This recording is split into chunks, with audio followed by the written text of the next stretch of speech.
오늘 함께 나눌 말씀은요, 요한복음 4장 23절에서 24절 말씀입니다.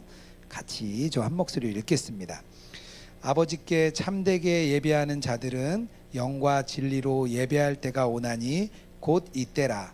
아버지께서는 자기에게 이렇게 예배하는 자들을 찾으시느니라. 하나님은 영이시니 예배하는 자가 영과 진리로 예배할지니라. 아멘. 네, 오늘 너무나 잘하는 말씀이어서 이렇게 준비하면서 좀 쉽지는 않더라고요. 네, 하지만 오늘 말씀을 같이 듣고 나서 예배에 대한 좀 생각이 더 확장되고 더 기대가 생겼으면 좋겠습니다. 코로나가 종식되고 이제 작년부터 위지엠에서는 각 교회들을 이렇게 방문하면서 그 예수동행 운동을 세워드리는 일을 했습니다. 한 2년 정도 이렇게 다니다 보니까 제 안에도 그런 게 있더라고요. 어느 교회 가면 너무 편해요. 예배드리는 과정이나 이런 게 너무 편하고, 또 어떤 교회를 가면 너무 불편한 거예요. 뭔가 모르게 불편함. 그래서 제 안에 예배에 대한 뭔가 정형화된 틀이 있구나, 그것을 제가 좀 깨달았습니다. 아무래도 예배 자체가 중요하고, 또 신앙생활에서 누구나 다 예배에 대해서 관심이 있기 때문에 자기만의 기준이 다 있는 것 같습니다. 그러다 보니까 특히 형식과 형태에 따라서 많이 자기만의 기준을 가지고 있고, 그 틀을 넘어가면 굉장히 불편한 게 우리의 마음입니다. 근데 제가 이렇게 여러 교회들을 다니면서 제가 제일 기억나는 세미나가 하나 있는데요. 수백 명이 있는 세미나도 있었고, 아주 신실한 분들만 모아놓고 한 세미나도 있었는데, 강원도 시골에서 네 분의 어르신들, 70이 넘으시고 노트로 동일기를 쓰겠다고 오신 네 분의 어르신을 이렇게 모셔놓고, 저희가 그때 10명이 갔어요. 제 눈을 피할 수 없는 네 분을 앉혀놓고 했는데, 그게 저는 제일 기억에 남아요. 그 예배를 제가 생각했습니다. 그렇다면 하나님은 우리가 매주 전국에 전 세계에서 예배를 드리는데, 하나님은 어떤 예배를 가장 기억하실까? 그런 생각을 제게 하게 됐습니다. 사람들은 예배를 참석하고요, 또 찬양을 하고, 또 말씀을 경청하고 헌금을 드리면 내가 신실하게 예배 드렸다고 생각을 보통 합니다. 그런데 아더핑크라는 목사님이 뭐라고 얘기하셨냐면, 미혹에 빠진 불쌍한 영혼들이다. 충격적인 말씀을 이렇게 하십니다. 예수님도 동일한 말씀을 하셨어요. 바리새인들에게 뭐라고 얘기했냐면, 바리새인들과 서기관들이 온 거예요. 왜냐하면 제자들이 예배의 관습, 전통을 지키지 않은 거예요. 그래서 손 씻고 정결례 하는 걸 안 한 거예요. 그래서 예수님께 따지러 왔어요. 당신 제자들이 지금 예배의 전통을 지키지 않습니다. 그 얘기를 했습니다. 그때 예수님이 마가복음 7장 6절에서 7절 이렇게 말씀하십니다. 이르시되 이사야가 너희 외식하는 자들에 대하여 잘 예언하였도다. 기록하였으되 이 백성이 입술로는 나를 공경하되 마음은 내게서 멀도다. 사람의 계명으로 교훈을 삼아 가르치니 나를 헛되이 경배하는도다. 예수님이 종교가 율법화되고 타락한 것에 대해서 아주 무섭게 말씀하시는 장면입니다. 그렇다면 참된 예배는 무엇일까요? 오늘 동일하게 와서 우리가 예배하는데 과연 참된 예배는 무엇일까요? 오늘 저는 그 부분을 좀 깊게 좀 나누고 싶습니다. 무엇보다 예배의 그 시간, 예배의 장소를 좀 넘어서 예배에 대해서 좀 이렇게 좀 사고와 생각이 좀 확장됐으면 좋겠어요. 그래서 저는 두 가지를 얘기하려고 하는데요. 먼저는 우리 마음에 그침이 있어야 되나, 그침, 하지 말아야 될 것, 그침이 있고요. 또 하나는요, 받음이 있습니다. 우리가 하나님께 받아야 될 것이 있습니다. 오늘 그침과 받음, 이것으로 오늘 예배를 설명하고자 합니다. 먼저 그쳐야 될 게 두 가지가 있는데요. 오늘 말씀의 핵심, 영과 진리로 예배한다 말씀을 했거든요. 그래서 영에 반대하는 것, 영이 아닌 육적인 것에 대한 그침이 필요합니다.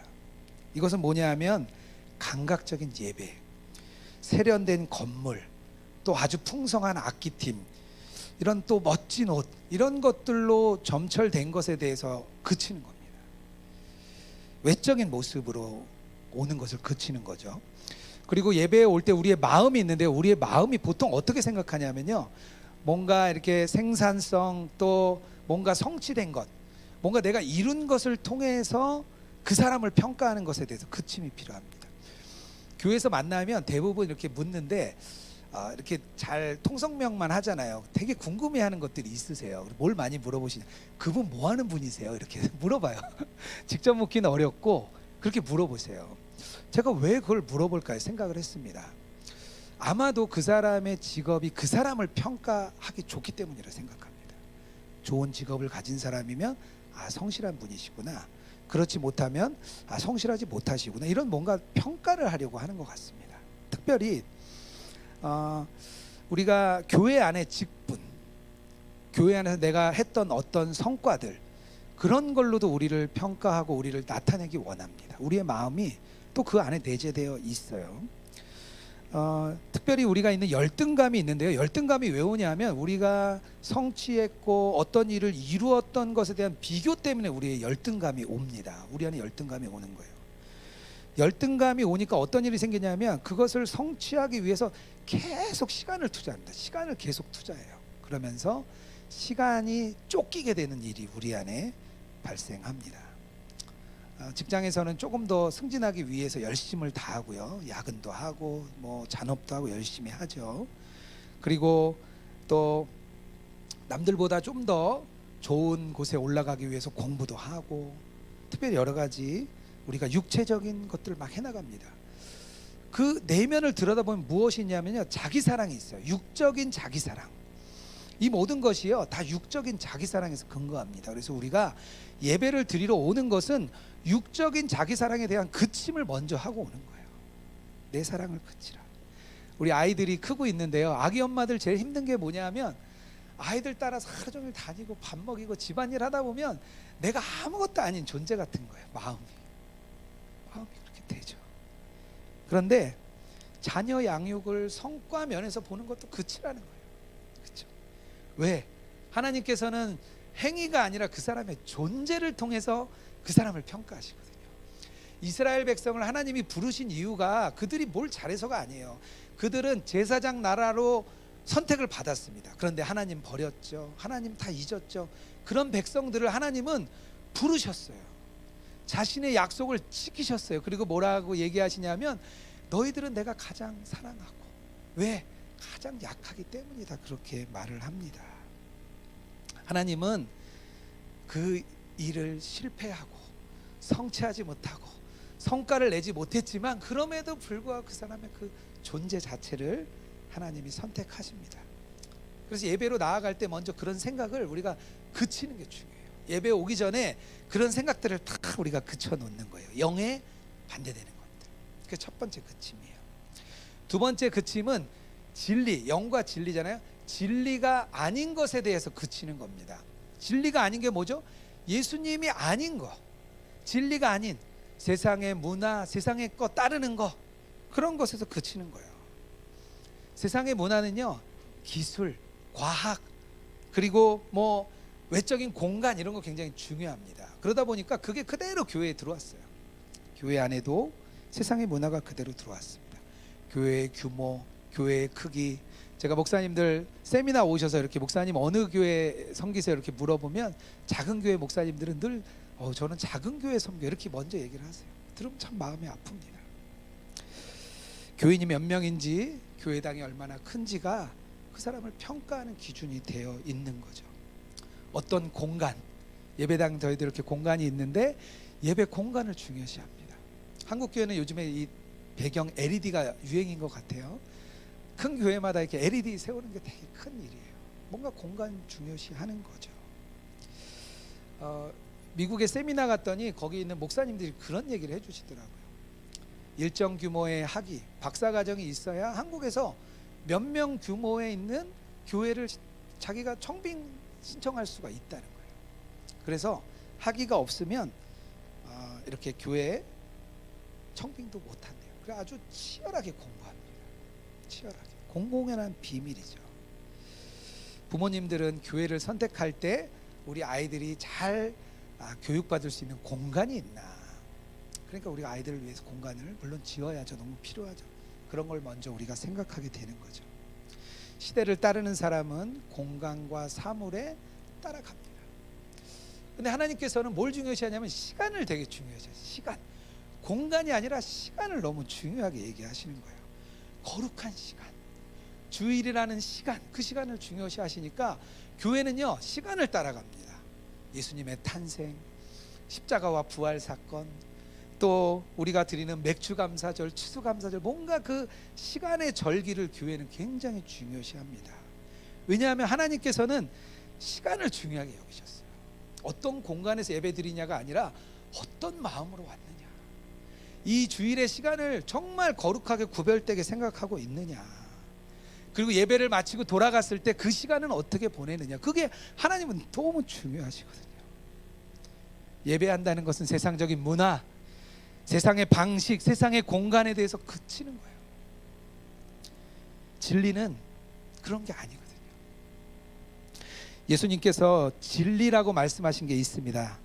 요한복음 14장 6절이죠.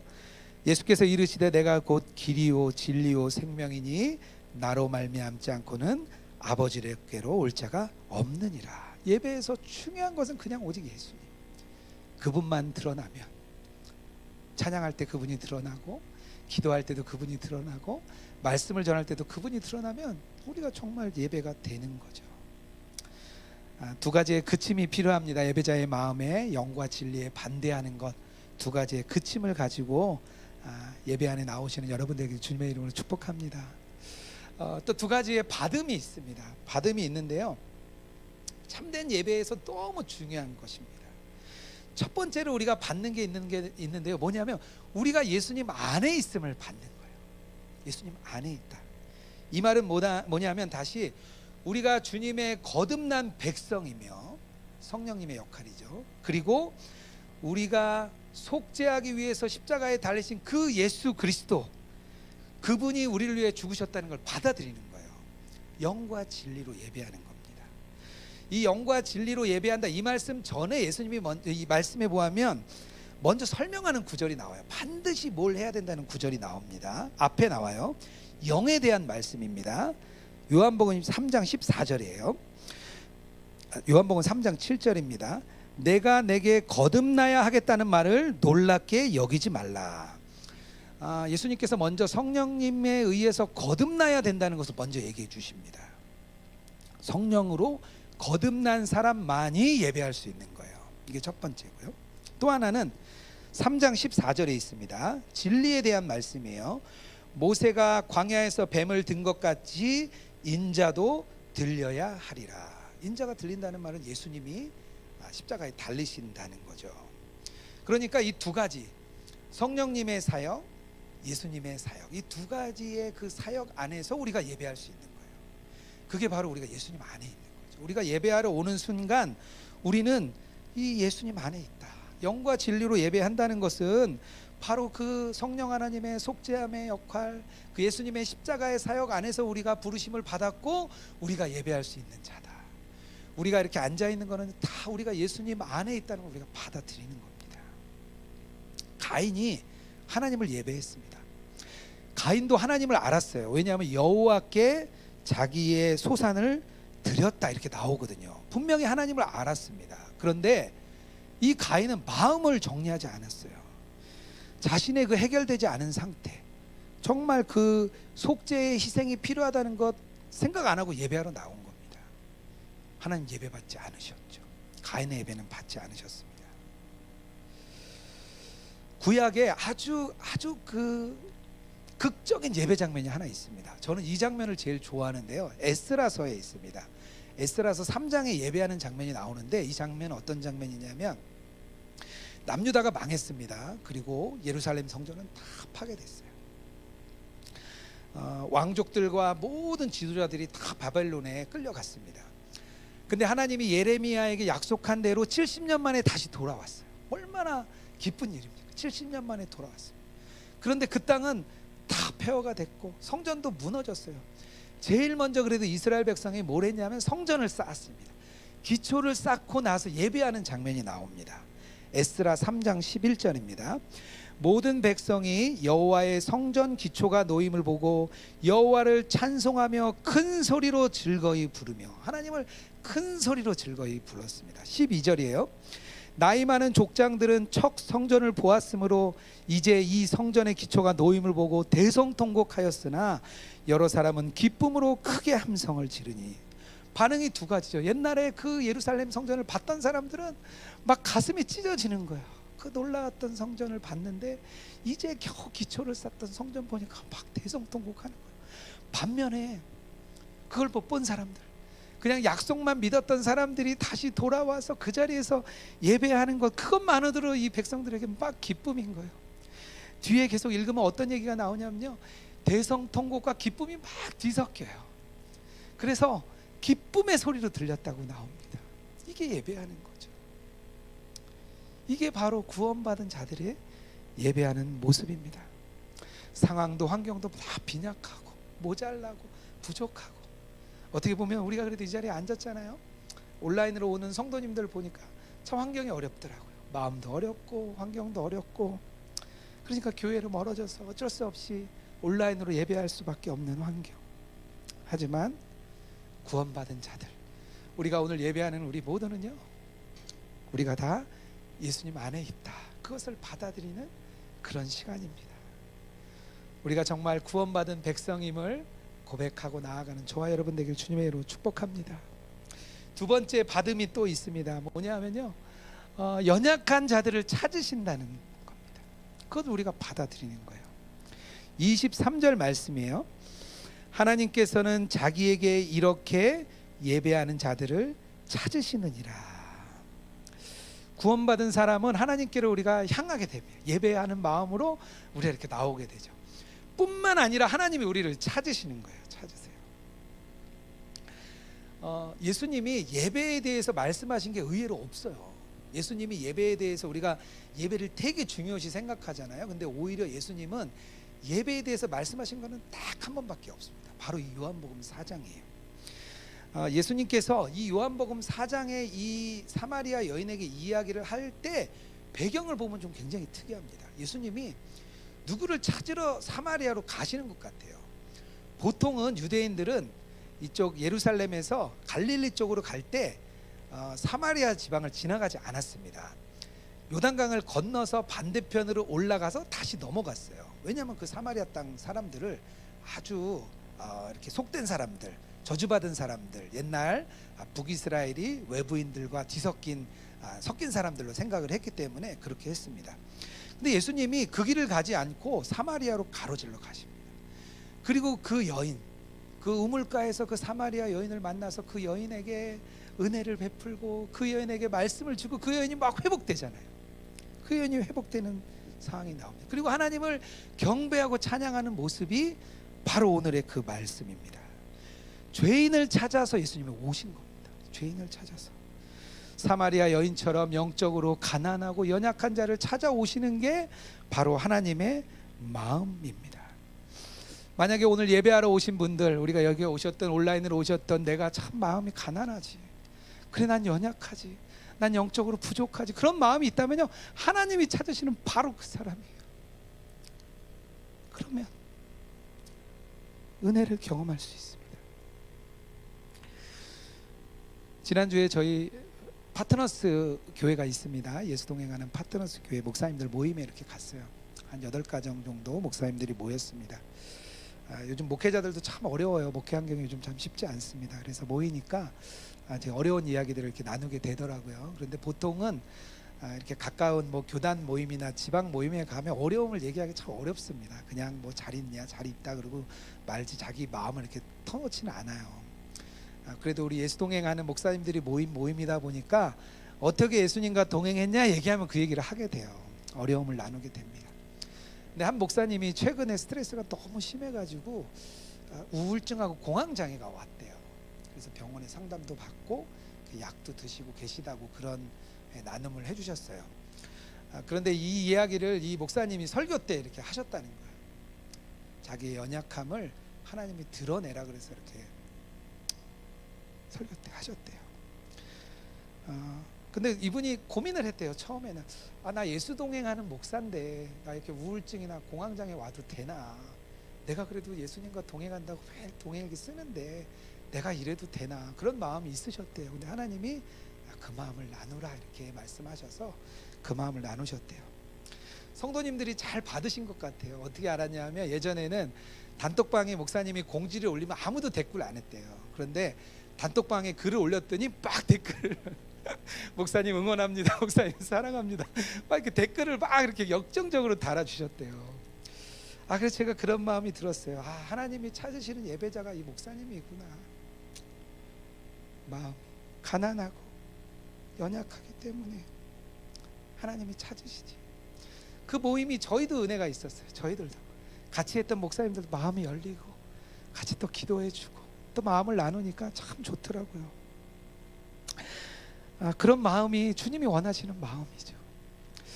신약 성경에 그런 마음을 가진 사람이 또 한 명 나와요. 누구냐 하면 마리아입니다. 마리아. 진짜 예배한 사람의 마음이에요. 요한복음 12장에 마리아가 자신의 향유를 깨뜨린 사건이 나옵니다. 이 마리아가 예수님께 와서 그 발에 향유를 깨뜨리기죠. 그 오라버니였던 그 나사로가 나병 환자였을 거다 그렇게 얘기를 합니다. 그러다 보니까 그때 당시에 뭐 여인들이 일할 게 없었잖아요. 그래서 아마 마리아는 창녀였을 거다 그렇게 얘기를 합니다. 그런데 이 향유라는 물건은 원래 결혼을 할 때 예물로 가져오는 게 향유예요. 그래서 그걸 모아요. 그리고 결혼을 하면 향유를 가지고 결혼을 하고 옵니다. 그리고 남편이 밖에 나갔다 들어오면 머리에 한 방울, 발에 한 방울 이렇게 떨어뜨리는 게 향유예요. 그게 이제 냄새를 없애는 거죠. 그리고 남편이 죽으면 남편의 시체에 그걸 다 깨뜨립니다. 그게 향유의 이렇게 쓰임이에요. 아마 이 여인도 마리아도 결혼을 하고 싶었던 것 같아요. 그러니까 향유를 모았겠죠. 요한복음 12장 2절에서 3절에 마리아가 찾아오는 장면이 있습니다. 한번 들어보세요. 거기서 예수를 위하여 잔치할새 마르다는 일을 하고 나사로는 예수와 함께 앉은 자 중에 있더라. 마리아는 지극히 비싼 향유 곧 순전한 나드 한 근을 가져다가 예수의 발에 붓고 자기 머리털로 그 발을 닦으니 향유 냄새가 집에 가득하더라.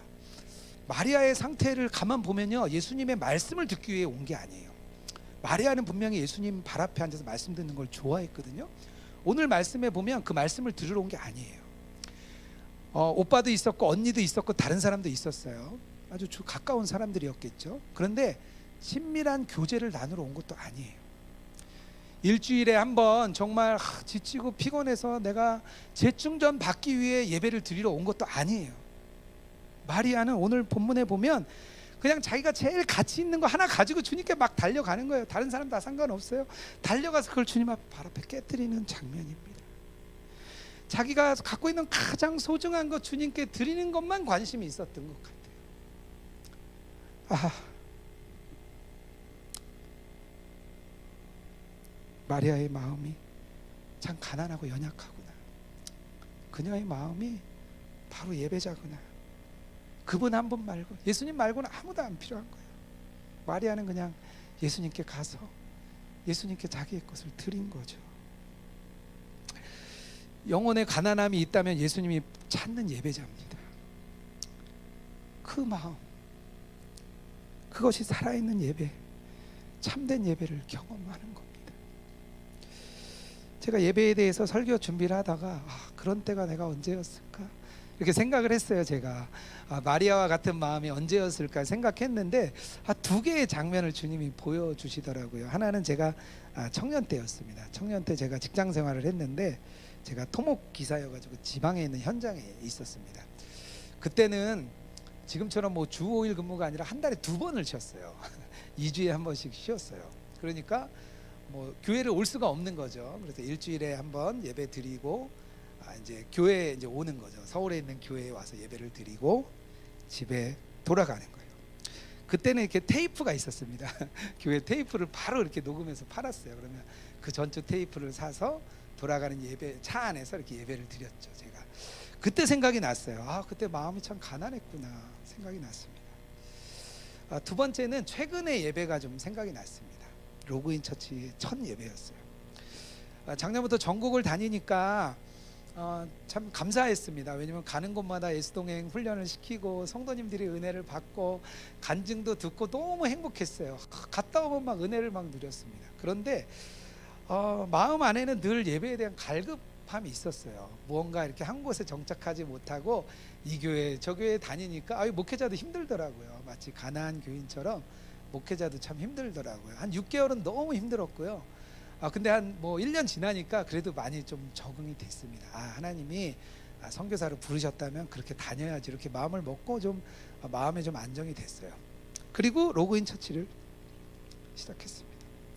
두 가지 상황이 이렇게 상황이 오버랩 됐는데요. 첫날 첫 예배 때 제가 너무 눈물을 흘린 거예요. 창피해서 보질 못하겠더라고요. 다시 예배를 봐야 되는데 너무 창피한 거예요. 자꾸 막 울어가지고.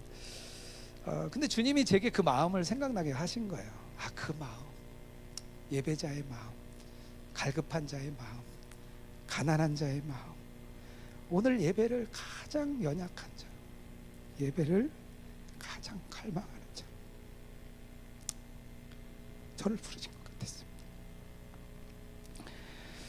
우리 사랑하는 성도 여러분, 예배는 어떤 의미입니까? 함께 예배하러 이 자리에 오셨는데 어떤 의미로 예배에 오셨습니까?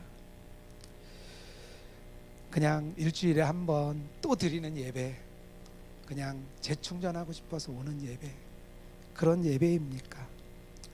아니면 사마리아 여인처럼 내가 가진 가장 귀한 것, 귀한 마음, 그걸 들고 찾아오셨습니까? 그 마음을 오늘 우리가 잘 점검했으면 좋겠습니다. 우리가 이렇게 예배에 참여하면서 우리가 두 가지 그침을 얘기했는데요, 그거는 회개하는 마음이에요. 우리가 그친다는 것은요, 우리가 회개하는 겁니다. 주님이 주신 두 가지를 받는다는 것은요, 믿음입니다. 믿음. 그래서 예배는요, 회개와 믿음으로 나아가는 것입니다. 오늘 말씀을 통해서 우리가 회개와 믿음으로 나아가는 저와 여러분 되기를 주님의 이름으로 축복합니다.